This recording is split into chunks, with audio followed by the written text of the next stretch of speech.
সুবর্ণা নামের যে মেয়েটা মারা গিয়েছে তার জীবনী সম্পর্কে যদি আপনারা জানতে চান, সেটা আমাদের কাছে খুবই অপছন্দনীয়। তার ব্যবহার আচার এবং তার চলাফেরার যে গতি, সেটা আমাদের কাছে পছন্দনীয় না। সে মোবাইলে টিকটক করে এবং বিভিন্ন অসামাজিক কাজে সে লিপ্ত থাকে। এটা তার হয়তো ব্যবসা ছিল, সে সেটা করেছে।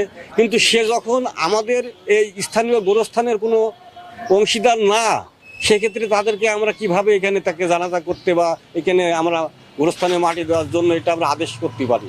এটা অসম্ভব, এটা সম্ভব না। ওরা বলছে মেয়ে ভালো নাই, মেয়ে নাকি খারাপ। কারণ সিদ্ধান্ত এখন এই জায়গায় বাদ দিয়ে আমরা দেখি অন্য কোনো জায়গায়। লাশ তো উপরে রাখলে হবে না, হবে বলেন? কিন্তু মারা গিয়েছে কালকে বিকালবেলা, তার তো একটা ব্যবস্থা করতে হবে। এর আগে কিন্তু একটা নাচ ছেলেও মারা গেছে, বুঝেছেন? তখনও কিন্তু এখানে মাটি দিতে দিয়েছে ওরা। তো আমার কথা হচ্ছে, তখন দিতে দিল, এখন দিতে দেবে না কেন? সে টিকটক করে, প্লাস তার ফুল অফ ফ্যামিলি আপনার মাদক ব্যবসা করে।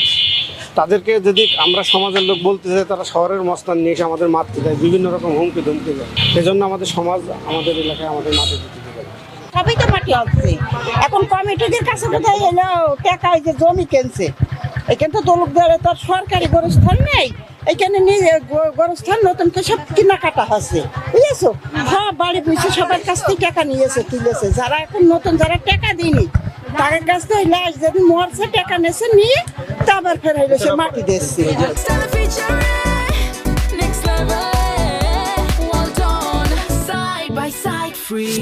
মেয়েটা আসলে তো এই স্থানে নাই, ফ্যামিলিটা খারাপ, ওই মেয়েটা চরিত্রটা সেমন ভালো নাই। আমরা চাইনি আমাদের এই মহল্লা গোরস্থানের মাটি দেওয়ার জন্য ইয়ে করবো না।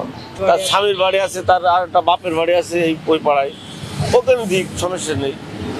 তাদের দিকে খুশি সেখানে দিক, আমাদের এই মহল্লায় আমরা দিতে চাচ্ছি না। যে মেয়েটা মারা গিয়েছে আসলে আমাদের কিন্তু স্থানও না, সে এক এক সময় এক এক রকম জায়গায় থাকে। তার চরিত্রটা কিরকম সেটা আমরা বলতে পারবো না, অথচ খারাপ আমরা জানি আমাদের জানা মতে। যে আমরা চাচ্ছি আমাদের পারিবারিক বা আমাদের যে ৮ নম্বর ওয়ার্ডের যে গোরস্থান কবরস্থান আমাদের সবাই জনগণের এনআইডি কার্ডও নেই তার, সেই কিন্তু বাড়ির মালিকানাও না। তাদের বাপের বাড়ি রেলবাজার, রেলপাড়া, ওখানে কবরস্থান আছে, ওখানে দিক, বা ওনার বাপের এলাকায় দিক, নাহলে ওনার স্বামী যেখানে আছে সেখানে দিক।